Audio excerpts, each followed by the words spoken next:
Hey everyone, welcome to the Cotton Tour portion of the 2020 Mile and No-Till Field Day. Very happy to have Dr. Seth Byrd joining us today to kind of cover a little bit about harvest aids. Seth, appreciate your time. Could you give us a little background on yourself? Yeah, thanks Tyson for having me, even if it's not there in Tennessee in person. So I'm the cotton specialist at Oklahoma State University. I'm originally from North Carolina, so you guys are our neighbors. So it's kind of cool to be in Tennessee, or virtually in Tennessee anyway. Did did some work across the sort of U.S. as a consultant for a while, and then went to grad school at Florida and Georgia. So don't hold that against me. Ended up at A&M as a cotton specialist there for a few years in Lubbock, and now I've been at Oklahoma State since 2018. And harvest days is kind of one of my favorite things to talk about. It's probably my favorite thing to talk about in general. The Southwest is a very unique environment to grow cotton in, much like the Mid-South, much like everywhere we grow cotton. And there are some similarities and some differences between, managing harvest aids in our environment versus, there in the Mid-South and in Western Tennessee. But Tyson, if you're still good with it, I'm just going to share some slides real quick. Yeah. And Seth, I appreciate your time. I noticed the other day on Journal of Cotton Science, it looks like the nozzle tight volume paper just got published. Is that right?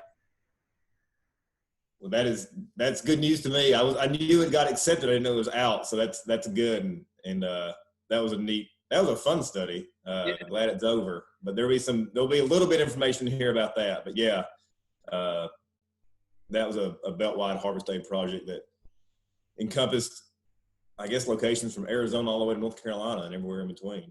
Yeah, I think that's one of the projects that I first got to work closely with you on. It was really interesting.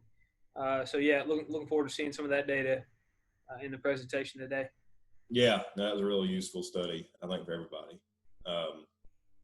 So I know a lot of you guys that are going to be watching this are pretty seasoned when it comes to making these decisions on harvest aids. And a lot of my talks here in Oklahoma range from folks that are, just as seasoned as you guys are to folks that may be joining the cotton world for the first time, or maybe, growers that are 2 or 3 years in and are trying to get more information about harvest aids. But a lot of times for us out here, it's sort of good to remind everybody that cotton is a perennial. It's going to end its basically season on its own. It's going to lose its leaves. It's going to open bolls naturally, just like other trees in the fall lose their leaves. And so with harvest aids, we really don't want to fight the plant. We kind of just want to nudge it along and let it do some of the heavier lifting at a premature stage. And then once it gets to a point where our chemicals and our applications can be really effective, we sort of jump in and help it get to the finish a little bit faster for more timely harvest. In general, we kind of break down harvest aids into 4 major categories. Now, if you may not have much use for the last one, but I think most folks are going to be applying a defoliant, usually with cotton. Sometimes we'll have some folks out here that have real low yield potential dry land that may just do a bowl opener. But usually we're going to have defoliants, and it could be herbicidal or a little bit of hormonal type activity. Bowl openers, so that's obviously our Ethifon products. Everybody probably calls it prep there, is what they call it prep here, but most times it's going to be some generic form of Ethifon. And then regrowth inhibitors. And so some of these do kind of have some overlap with other categories, but generally when we talk about regrowth inhibitors, and depends on where you're on the cotton belt, you're looking at either just a straight cytidazarine product if you're further south. As you move further north, such as West Texas, Oklahoma, and I'm sure there in Tennessee, y'all are probably more familiar with Genstar, so the addition of that diuron product in, just to give it some better activity in cool weather.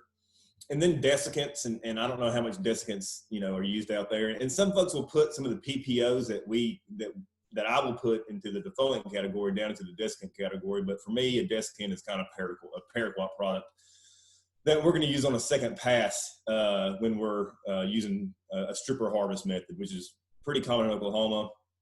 I think Oklahoma, Texas, Kansas is probably the only 3 states that I know of that actually use strippers to harvest. So we'll skip a lot of that stuff in this talk. So, one of the main questions we get is what mix is working? What do I need to do? And, when I get these questions in the fall, I'm going to turn around and ask probably 5 or 6 questions back before I can even formulate an idea of an answer. But really, the first thing I think about is what do I need to do? So I'm looking at my cotton crop, and I got to picture that crop, what it needs to look like for me to get a picture in the field. So what needs to happen in between, now and then? Do I need to focus on the foliation, opening bulbs, worrying about regrowth, depending on the forecast? And usually it's going to be a combination of 2 or 3 of those at the same time. And again, I'm sure you're tired of hearing this, but it is a field-to-field decision. Plant dates change, varieties change, rainfall changes, in very small areas. So you can go look at one field, but don't, make that blanket prescription for all your acres or even all your acres in that area. Make sure you're putting some time into it and looking. That way you don't cost yourself time, later down the road when it's a little more valuable to be pretty swift with things. And then, of course, the forecast. So what do I need to do to the crop? But then what is the forecast going to allow me to do? If there's rain in the forecast, if there's cold temperatures in the forecast, if it's cloudy, a lot of times if we've got some wiggle room, we always kind of recommend letting the crop weather with the leaves on for a fiber quality standpoint.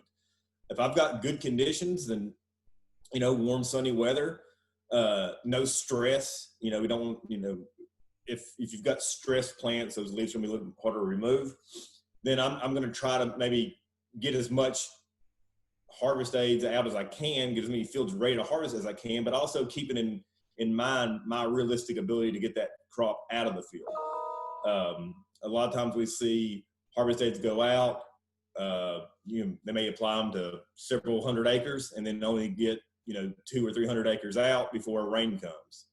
And so you've exposed that crop now to that weathering. And so we don't want to get too far ahead of our harvest capabilities. And then the bottom line, obviously, is the budget. Don't, one of the things that we talk about out here is don't put a 4-bale harvest aid mix into a 2-bale crop.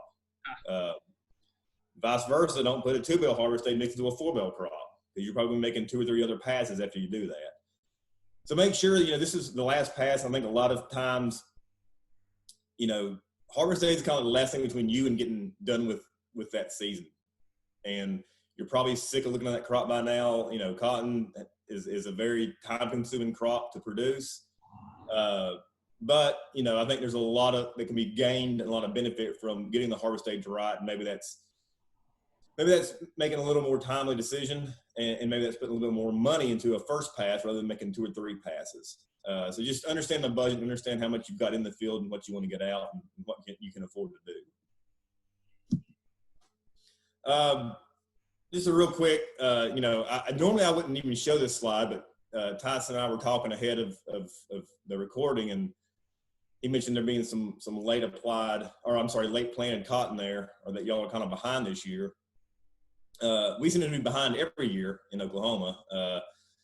And one of the things that we run into a lot is a freeze, and a lot of our cotton is planted in areas that our last effective bloom date is early August, and our first freeze date is usually around mid-October, October 10th to 15th. In other words, you're going to go into October with some green balls on that plant that you're probably not going to open. You're probably not going to get a harvestable lint from that, or at least high quality lint from that if you do harvest it. And so last year we had a situation where we had a freeze in the forecast, and this cotton probably needed a little more time before we really would want to spray it, but we didn't really have that time. Trying to get leaves off and bulbs open after a freeze is a pretty painful process, if not impossible. So we applied it, and in 4 days we had 4 days between the day we applied it and the day that the freeze came, or the night that the freeze came. And I don't have a good before picture, but we had some pretty good daytime highs preceding the freeze event. We didn't accumulate any DD60. So a lot of times talking about DD60 accumulation between application and harvest. In my opinion, at least for us, most days in October and even late September, I'm going to accumulate 0 DD60s anyway, no heat units. But it doesn't mean that those sunny, warm days don't help. And so, long story short, we had a pretty good success with dropping leaves. On the right-hand side, that's a Tribufos product Folex. On the left-hand side, that's one of the PPOs. So you do see a little bit of difference in the amount of, I guess, plant material that we were able to get off, but we were able to open most of those bowls with a quarter prep, quarter Ethafon products, regular 6-pound Ethafon, with that application. So again, kind of covered this already, but just talks about, how this is all a natural process. One of the things I like to always harp on is that at this point, you're not going to enhance flower maturity. What we can hopefully do is open quality bowls with mature mic or mature fiber that has, premium mic or at least base mic, and avoid the low mic bowls. On the flip side, if it's dryland cotton and it's in a warm part of our state, then hopefully we can be timed with our harvest days to avoid those bowls sitting out and building that high mic we see sometimes from real hot, dry conditions that we'll tend to have on our dry land, especially late in the year. So super quick, I don't spend a lot of time on this. Basically, this is just going over how these products work, or how these hormones actually work to get that abscission layer that we need for leaves to drop off. But basically, it's two main hormones that are involved: auxins, which I know for a fact that everybody in the cotton belt knows, is very familiar with the term auxin by now, and then ethylene, which is what Ethafon becomes when it goes in the plant. So ethylene is a natural hormone that's in all plants, leads to different crop responses throughout the year. This time of year, we're looking at it resulting in that abscission layer forming. So Ethafon goes in the plant, becomes ethylene. It's going to basically spike the level of ethylene that's in that plant. So you're adding in more ethylene than what's naturally there to speed this process up. And this is just sort of the same deal. And one of the things we talk about with stress plants, that we want those plants to be, or those leaves to be green and fairly healthy. That's going to sort of help with that water weight, pull that leaf down and get that abscission layer, or that leaf to drop off, that abscission layer is formed. And in fact, if you go out to a field during, really good weather, if you have sunny, warm days, 4 to 5 days after you apply, I do this a lot. I like to walk out in fields I've sprayed harvest aids in, and you just kind of tap those leaves, sort of that petiole meets the stem, and those leaves will just drop right off. It's that abscission layer that's been forming on those plants. And so this can be a pretty rapid process when our conditions are good. Super quick, this is not something I want y'all to read. I show this quite a bit, and I wish I could update it, but I haven't had good conditions since 2016 to show the effects of our different mixes. But this was a project we put out, and this would have been just north of Lubbock, Texas in 2016, one of the few years we had just ideal conditions. And basically the point is that, there's a lot of different combinations of products we can use when conditions are good. You can see in this middle graph, it's 16 days after application. Almost everything's going to give us pretty good leaf removal, 80+% from across the board, from a big variety of products. Seth, it looks like, activity by 16 days after application, and there's no real change from 16 to 24. Is that what you typically see? Yeah, I mean, I think if you got good weather and you've got your rates correct, you can get optimal leaf drop in a really short 10 to 16 days. I mean, even in 10 days, we've seen it to where I could probably justify making, if I'm stripping, I could justify making that desiccation pass. If I'm picking, maybe I'd want to wait a little bit longer. But yeah, I think if you've got good weather and your rates are correct, then the activity you can see in a 2-week period can be pretty close to optimal. Well, so, and this is an aside, don't let me pull you too far off track, but after that first application, we're always trying to get the crop out before the next rain. And there's always this desire to, especially like I'd say interest peaks at about 5 to 7 days after that first application. You're getting anxious because not all the leaves have fallen yet, and you're trying to time that second application if it's needed. And I am always trying to push, at least give that first application closer to 10 days, just to where that abscission zone is already formed and it's off the plant, to where we can really make that second application and only impact the areas that haven't yet been impacted by that defoliant. I mean, is that similar? I mean, when you time your second application, where do you typically want to see that second application fall with respect to that first application? Yeah, I mean, so for us, if our second application is paraquat, then honestly, Tyson right here, that 2-week period. So I'd say some folks may jump the gun and want to go 10 days. Depends on how good of success they've had dropping leaves. Yeah.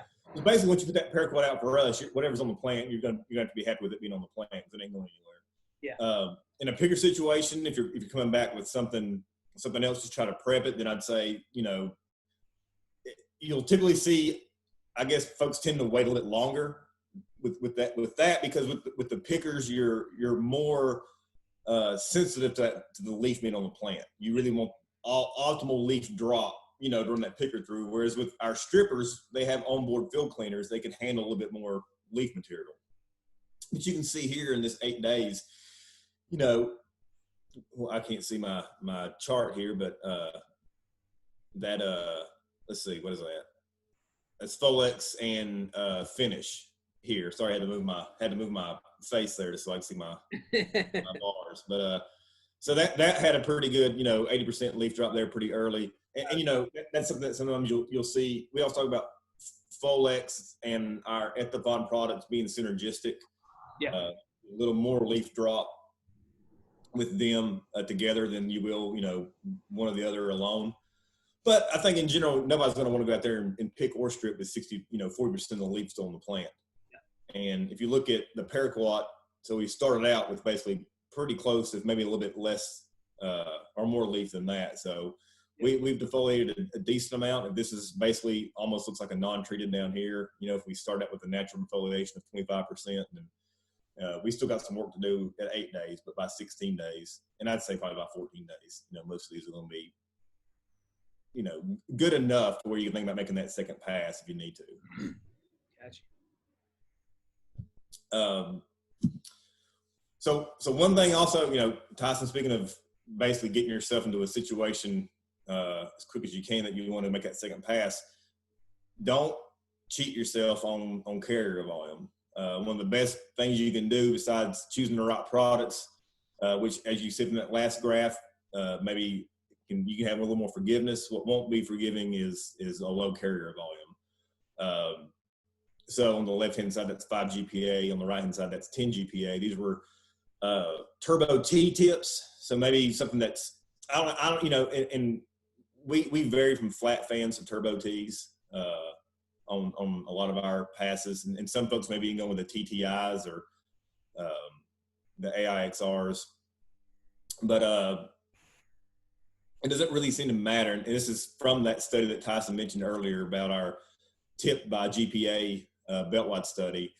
It doesn't really seem to matter the tips. It's carrier volume is really what drives our defoliation success. And that picture on the left, you're either going to have to wait that out and hope that you get maybe a freeze on that if you're stripping.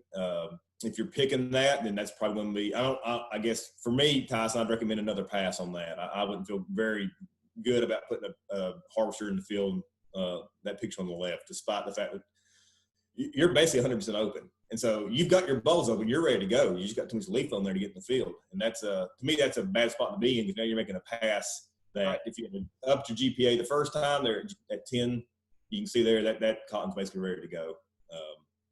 And this is, I believe these pictures were taken, I believe these are 7 days after application. So you can see there the amount of benefit you get from just having your GPA higher. And I'd say, for me, 10 is my minimum.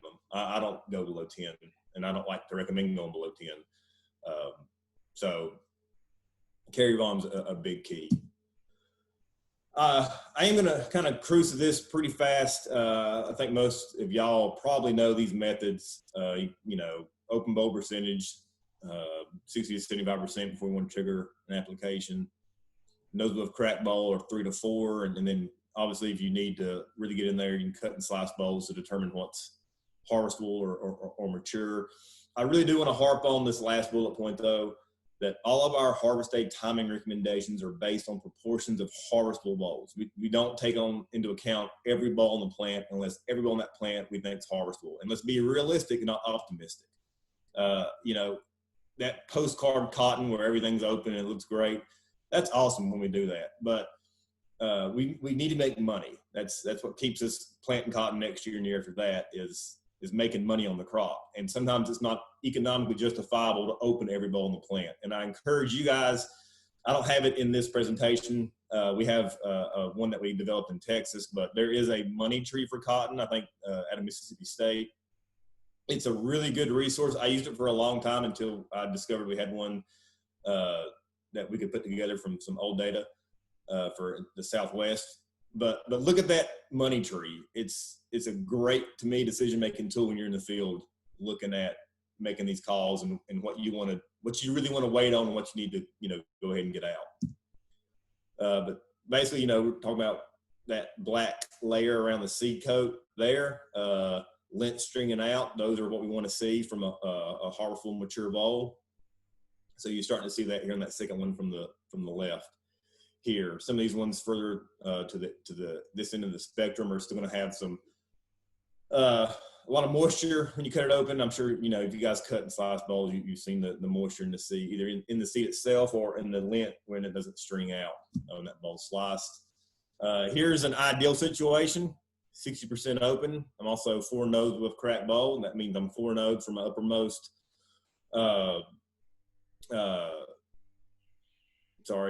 Uppermost crack boll here to my uppermost harvestable boll here. So 1, 2, 3, 4 nodes from this uppermost cracked to this. Again, take into account first position bolls only and taking into account harvestable bolls only. You may have 3 or 4 nodes above this point right here, but these are undersized bolls. Don't let those influence your decision making. Oftentimes you can get into these situations if a dryland crop especially stresses a little earlier. For us here, irrigated crop can even stress early. We don't have enough watering time, where you'll have 4 nodes with cracked boll, but the majority of your crop harvestable bolls are up here on top. And so you're not in a situation yet where a 4 node with cracked boll value means to trigger that application. So that's where we use a combination of those 2 measurements. A lot of things are going to affect that. And basically it all comes down to boll distribution.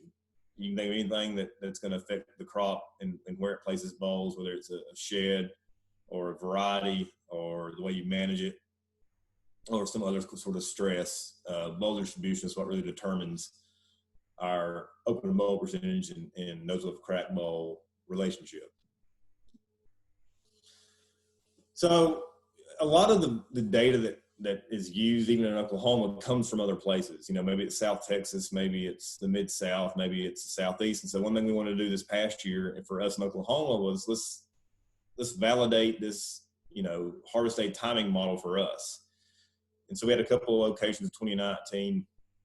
We're running this study again this year, and we're going to probably run it again in 2021 to really get a good idea of how reflective these defoliation models are for us.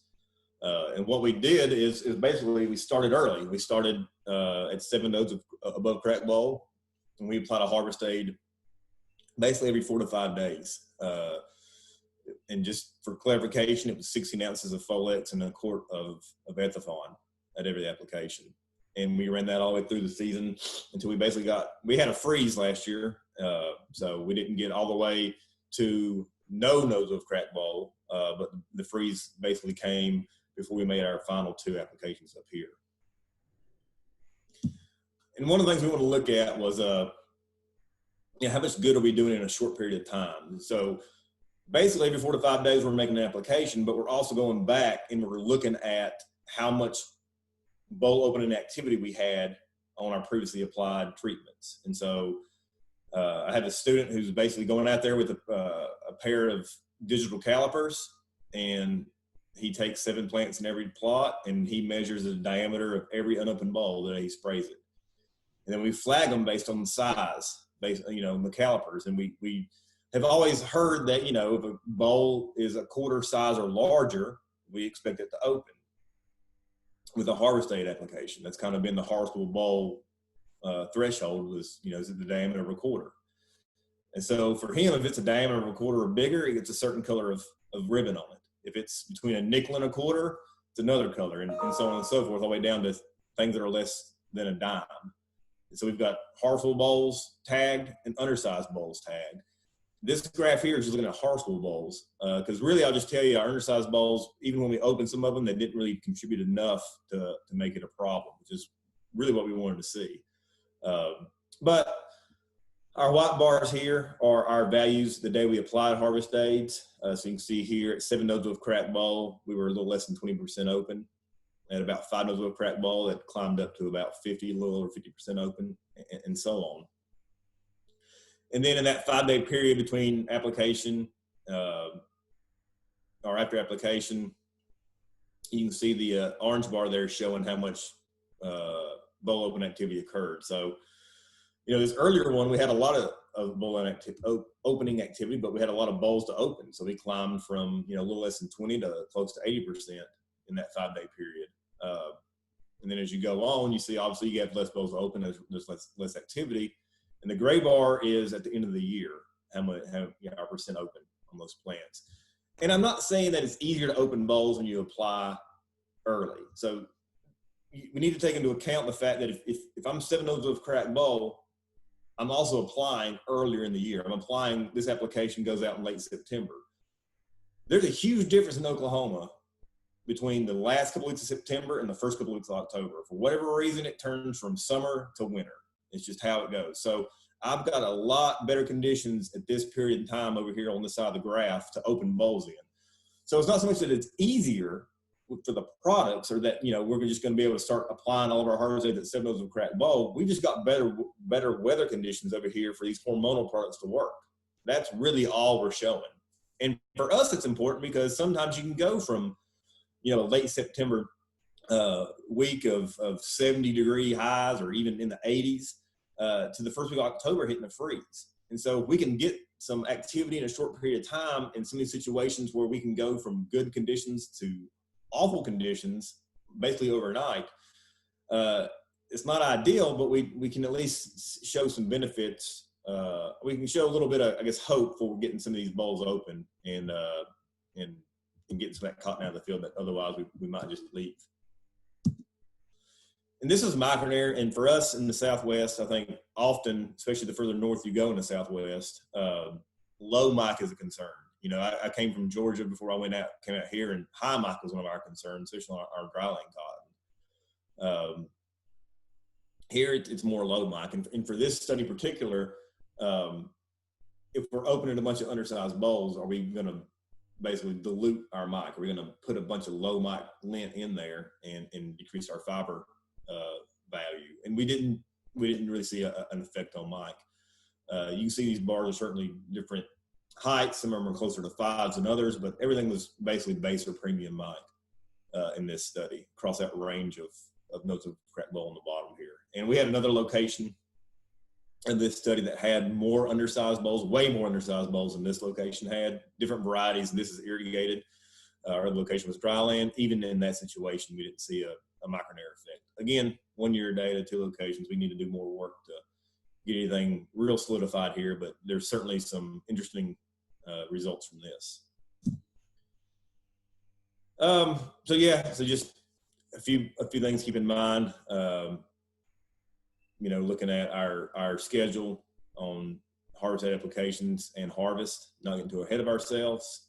And again, if you defoliate and you're leaving it, you can get into it, quick enough with your harvesting equipment.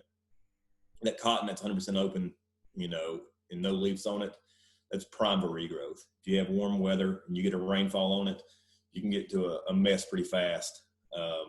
And again, this goes back to that money tree. It's not often financially feasible to try to open every single bowl on the plant. It may look amazing. It doesn't mean that it's the goal. The goal is to make money, obviously. So that's all I got, Tyson. I hope that maybe fit some things that y'all run into in Tennessee. I know we're a different environment out here, but we're all after the same thing. Well, and I think there's a lot of really interesting components there. I'm really fascinated by that note of crack bowl slide that you had just a second ago. We've seen, as you mentioned, we've had some issues with high mic in Tennessee, uh, and it's not necessarily where bowl retention is low and we get into stress. It's just I guess we miss that best time to defoliate. We end up going out there a little bit later. I'd say note of crack bowl 2. And with a couple of our varieties, that a lot of times will mean that fiber's too mature. And so we'll be in that 5+ range. Really interesting that you didn't see a tremendous increase in Mike, but you did. I mean, some really nice trends there. I guess we're trying to push back from note above crack bowl 4 to maybe even note above crack bowl 5 or 5.5, just to make sure we get it opened up before we start to see that fiber over ripen, over mature. Yeah, and this is an irrigated location, so that's going to help with the micronair. Here I do have dry land data from different locations in 2019, but there's also different varieties. That's the other thing you got to take into account is the variety was different. But you're totally right though. If you look at this graph, and I can go ahead and tell you that our other location is going to be pretty similar when it comes to pushing that date later. We did see that correlation between note of crack bowl 4 and right around 60% open, except for in one case where we did have some fruit shed. But like you're saying, there's, I guess what we're looking for is hope that if we get into a situation for us where our weather is going to turn bad, that going out this early isn't going to completely ruin us and we can do some good. And for y'all, it's kind of the same thing. It's just a different situation. Y'all are worried about high mic. We're worried about freezes and low mic. So, I think there's some I guess early on preliminary justification for thinking that we can still benefit. We get into a situation like for us, needing to spray early, and like for y'all, maybe looking at that bowl distribution and looking at options earlier than our traditional timings. I got a couple other questions for you, Seth. One of the interesting things when you were looking at that days after application and you had all those different concoctions, I was, as you were talking, reading some of the different mixtures that you were running, and I think you said that was done in Lubbock or North Lubbock. A lot of the applications were based on about a quart of Ethafon, and it looked like somewhere between 8 ounces of Gin Star or close to a pint of Folex. And what we're typically running here on a first shot, I can't say it would be exactly half. We're probably a little heavier on Ethafon, maybe a little heavier than half, maybe somewhere between 20 to 24 ounces on a first shot. Yeah. And then 4 ounces or so of Folex. And that's something that it's really interesting to me, especially when we're working with Genstar, about how our rates are so much lower. And it's like it seems to me, and I've not had your experience to know this, but it seems like your crop generally is just like hardened off. It takes a pretty good shot to get the response that we can get here with a lot less aggressive of a mix. Would that be accurate in your opinion? I mean, I think you're probably right, Tyson. And I'm looking at it, you're looking at it from your view and I've got my view. So I see the same thing talking to you and talking to other folks on the East Coast. Y'all always make me feel like I'm nuts and that I'm applying way too much. I hear you guys talk about 4 ounces and 8 ounces of Folex, and I'm just like, golly, I try that sometimes, and I get too nervous. I can't get it out in time. But yeah, I've noticed that too. I've noticed that our rates are generally higher than the rest of the belt. And I think there's maybe a few things that are going on there, and I don't know, and maybe that's something you and I can maybe collaborate on, but I don't know if our lower humidity plays a role. I don't know if our we have incredibly cold nights that time of year. You can have an 80-degree, 85-degree day, and it is not uncommon for that to be 40 degrees overnight.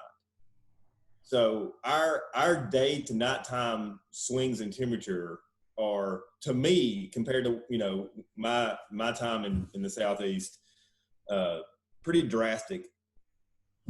Well, I And mean, so I think that you know, we're always, I can't say always. It is rare for us to experience those types of temperatures here. I mean, the cold nights, I mean, when we talk about cold nights, most of the time we're talking about mid 50s. Now, I mean, occasionally we'll slip down into the upper 40s, but those would absolutely be the exceptions. It seems like activity can really be driven by those. I mean, really be slowed down by those cold nights. yeah, I think that's a thing. And I think the other thing is too is we're both in the same situation where a lot of our folks are going into harvest head applications knowing I'm going to be in this field twice. I'm going to make a two pass application. But for us, we're hoping that second pass is a cleanup. And if I'm picking, maybe I'm not even making a second pass. So I think we put a lot of pressure on ourselves to get that crop, you know, ready to go fairly early, to where if we have a freeze come in, we don't get ourselves caught. And I can tell you, last year I got caught with, in between two applications on a trial, with a freeze. And a lot of the follow-up applications involved either PPO or paraquat, things that if anything's going to work after a freeze, these are going to be the ones that are going to work. And it wasn't even it was a 27-degree night for about 4 hours. We were below freezing with a low of 27. I've never seen paraquat not do something. And this past year I saw paraquat not do something. I mean, our leaves were green, but they were so damaged from the frost that there was just no uptake that could occur. And so I think that is oftentimes what drives our rates up, is there's just this feeling that we've got, you know, a very limited amount of time, a very short window before the weather's going to turn bad on us. Yeah. That, you know, we don't want to waste the good weather. Yeah. And we can always come back, hopefully, and clean up with something later. But that first pass for us, I think it's so crucial to get it. We want to get ourselves way more than halfway there. Yeah. So. Well, there's a couple other things that you mentioned that I thought were really important for us here. When we're talking about when to switch away from, like TDZ, for example, you know, we typically want, we talk about somewhere between 60 to 65 degrees at night. If it's below 60, 65, TDZ is not going to be the best product. You're going to need to look at something more like Genstar, and then you've got a window of activity for Genstar. The more I've learned those products, the more and don't get me wrong, I feel like nighttime temperature is extremely important, but those clear, sunny days, to me, it's hard. You can't ignore the activity you get, even when temperatures are cooler. I mean, sunlight seems to make a tremendous impact. And it was interesting to see that was the same for you. Yeah, so I guess I've put my foot in my own mouth several times in the last few years. I used to always harp on DD60s every application. And it's because I think as cotton folks, we think about DD60s as being the gauge we use for temperature and activity and plant growth. The thing is about these products is they don't really care so much about DD60s. They care about having warm weather. So they need hormonal activity, and they need sunlight to drive those processes in the plant that basically run everything. You know, it doesn't mean you have to accumulate a heat unit. You're not looking for plant productivity, but you're looking for processes to be happening in the plant. And that's what we're seeing, is that I can have overnight lows that are going to completely negate any daytime highs I get on a heat unit scale, but they're not going to negate the activity I get from hormonal products when I'm applying them to defoliate and open bulbs. And so I totally agree. I've totally changed the way that I talk about harvest head activity late in the year. It's not a DD60. It's not a heat unit dependent thing. It's a daytime condition. If it's cloudy and cool, not a lot of activity. If it's warm and sunny, despite cold nighttime lows, I'm still going to get some activity. One other question for you, Seth, and I'll let you move on about your day. Early in the year and actually moving, I'd say so. We make our first application typically last week of September, first week in October, and our freeze is still a little ways off at that point.